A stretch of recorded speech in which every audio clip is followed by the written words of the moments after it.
देवियों एवं सज्जनों, राम राम, नमस्कार, सलाम, सत श्री अकाल। मैं डॉक्टर एस.के. पांडे एक नया पाठ लेकर आप लोगों के समक्ष प्रस्तुत हूँ।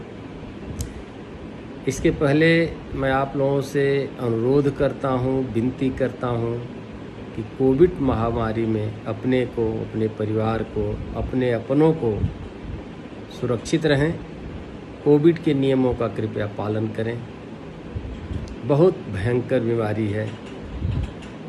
जो इससे प्रभावित हुआ, जिसका परिवार प्रभावित हुआ, वो बहुत कराहते हुए बताते हैं कि बहुत ही खराब समय चल रहा है। अतः मैं आप सभी से अनुरोध करता हूँ, कृपया कोविड प्रोटोकॉल का पालन करें और अपने को बचा के रखें। गन्ना कीट के बारे में पीछे तक मैंने ये बताया था, विभिन्न गोत्रों के माध्यम से कीड़ों के बारे में बताया, और ये भी बताया था कि जो छिद्रक कीट हैं, बोरर्स हैं, उनमें 4 अवस्थाएं पाई जाती हैं। गलती से मैंने बोल दिया था पिछले पाठ में कि इसका गोत्र आर्थोप्टेरा होता है, लेकिन छिद्रक कीटों का गोत्र लेपिडोप्टेरा होता है, लेपिडोप्टेरा। तो कृपया क्षमा करेंगे और इसको लेपिडोप्टेरा समझेंगे। तो लेपिडोप्टेरा के अंतर्गत आने वाले कीड़ों में 4 अवस्थाएं पाई जाती हैं। अंडे से निकलती हैं सुंडियां, जिनको कैटरपिलर कहते हैं, और यही कैटरपिलर फसलों के विभिन्न भागों को, गन्ने के विभिन्न भागों को बुआई से लेकर कटाई तक नुकसान करती हैं। नर मादा तो कुछ नहीं करते।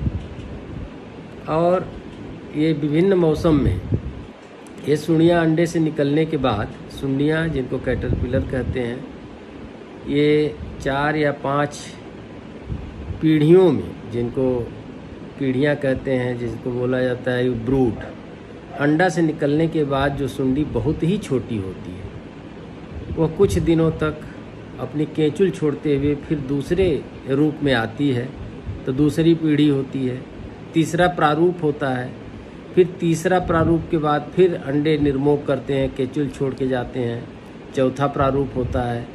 इस तरह 5 प्रारूप के बाद फुल ग्रोन, पूर्ण विकसित कैटरपिलर होता है, और इनके द्वारा पहले प्रारूप से ही नुकसान शुरू हो जाता है और 5वें प्रारूप तक के कैटरपिलर नुकसान करते रहते हैं। अंततः ये कैटरपिलर प्यूपा के रूप में परिवर्तित हो जाते हैं, चाहे वो ज़मीन में हो जाएं, चाहे गन्ने के बीच में हो जाएं, चाहे पत्तियों पर हो जाएं, कहीं भी ये अगली पीढ़ी प्राप्त करने के लिए प्यूपा का रूप धारण कर लेते हैं।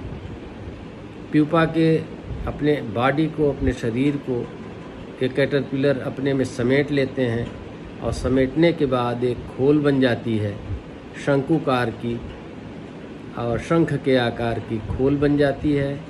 उस अवस्था में ये सुंडियां अपना खाना पीना बंद कर देती हैं और मौसम के अनुसार हफ्ता, 10 दिन या 15 दिन तक इस अवस्था में पड़ी रहती हैं, और पुनः इसमें से मात निकलते हैं। कुछ प्यूपा से नर निकलते हैं, कुछ प्यूपा से मादा निकलती हैं। पुनः नर और मादा, अगली पीढ़ी की मादा अंडा देती है। इसी तरह कई पीढ़ियाँ होती हैं। बोरर में 4-5 पीढ़ियाँ होती हैं, जिनको ब्रूड भी कहा जाता है। तो बोरर की ये कहानी है। और सारे बोरर, जितने बोरर हैं, उसमें 4 अवस्थाएं होती हैं: अंडा, लार्वा, प्यूपा, एडल्ट। अब हम बात करें कि आर्थोप्टेरा, इसके अंतर्गत टिड्डा, जो उछल कूद के सीधे, कुछ इन लेपिडोप्टेरा और कोलियोप्टेरा 2 गण ऐसे हैं, जो गोत्र ऐसे हैं, जिसमें 4 अवस्थाएं पाई जाती हैं, जो गन्ने में लगते हैं प्रमुख रूप से।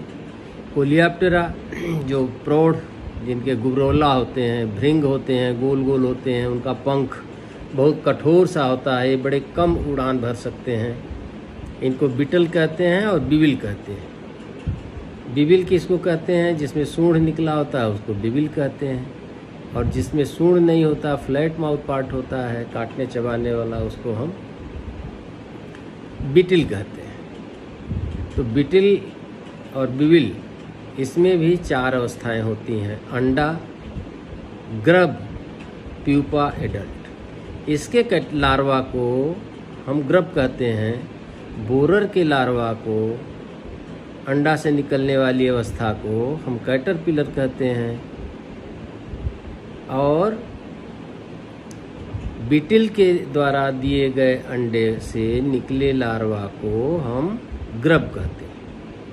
इसी तरह मक्खी के द्वारा जो अंडा दिया जाता है, उससे जो कैटरपिलर जो लार्वा निकलता है, उस लार्वा को हम मैगॉट्स कहते हैं।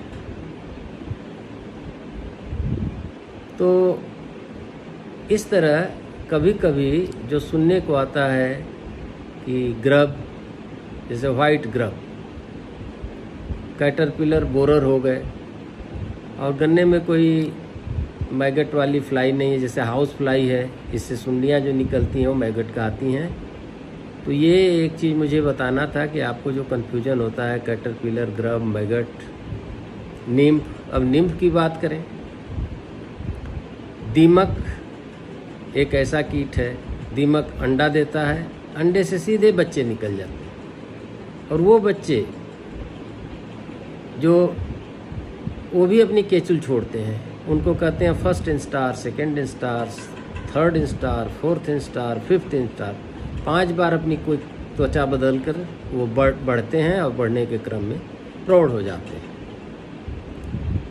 इसी तरह टिड्डी है, टिड्डी में सुंडियाँ नहीं होती, टिड्डी सीधे अंडा देती है, अंडे से इसके बच्चे निकलते हैं जिन्हें हम निम्फ कहते हैं। फिर निम्फ अपनी त्वचा बदलते बदलते 4-5 बार में first instar, second, third, fourth, fifth instar तक फिर ये प्रौढ़ बन जाता है। निम्फ में पंख का विकास धीरे धीरे होता है, और प्रौढ़ होते तक पूर्ण विकास हो जाता है।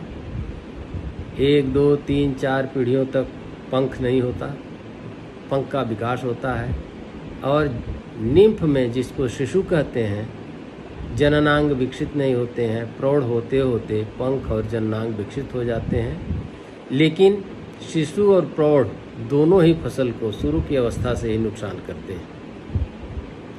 तो ये कुछ मोटी मोटी बातें जो मुझे बतानी थी, जो आपको कहीं कहीं कन्फ्यूजन होता था, ये सब चीज़ें क्या हैं। तो आज आज के पाठ में हमने ये आपको बताया कि सुंडियाँ क्या होती हैं, ग्रब क्या होता है, मैगट क्या होता है, निम्फ क्या होता है, एडल्ट क्या कहते हैं। एडल्ट कुछ भृंग जो गुबड़ौला टाइप होते हैं, मक्खियाँ होती हैं, और मॉथ होते हैं। यही 3 प्रकार के कीड़े गन्ने की फसल को, मक्खियाँ तो हैं नहीं, और दीमक है। तो आइसोपिटेरा, आर्थोपिटेरा, लेपिडोप्टेरा, ये 3 प्रकार के गोत्र के कीड़े हैं जो नुकसान करते हैं। और पायरिल्ला भी है, हाइमेनोप्टेरा में है, होमोप्टेरा में, हेट्रोप्टेरा में, वाइट फ्लाई है, होमोप्टेरा में। कहने का मतलब ये सब बोरर के और कोलियोप्टेरा के अलावा, ग्रब के अलावा सब में अंडे के बाद शिशु निकलते हैं, निम्फ निकलते हैं, और वो दोनों ही फसल को नुकसान करते हैं। ये रही कीटों के बारे में एक सामान्य जानकारी, जो किसान भाइयों को इनके कंट्रोल के लिए, इनके जब हम आगे के पाठों में चर्चा करेंगे तो मैं कहीं कैटरपिलर कहूँगा, कहीं ग्रब कहूँगा, कभी निम्फ कहूँगा, तो आपको बात समझ में आ जाए, इसलिए इस चीज़ की चर्चा मैंने यहाँ की है।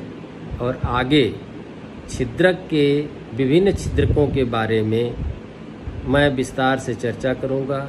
एक एक छिद्रक कीट को उठाऊँगा, उस छिद्रक कीट की पहचान, छिद्रक कीट के जीवन चक्र, छिद्रक कीट के द्वारा किए गए लक्षण, क्षति के लक्षण, इनसे होने वाली क्षति और इनका समेकित कीट प्रबंधन। समेकित कीट प्रबंधन अपने आप में एक बहुत रोचक विषय है जिसकी चर्चा मैं करूंगा। तो अभी बस इतनी भूमिका दिया और कल से मैं समेकित कीट प्रबंधन बता के आगे से हर कीट का, गन्ना के प्रमुख कीटों का सब कुछ बताते चलूँगा, जिससे आप आश्वस्त होते चलें और अपना गन्ना फसल को सुरक्षित करते हुए अपनी आकी हुई उपज को प्राप्त करें। धन्यवाद। जय जवान, जय किसान, जय हिंद।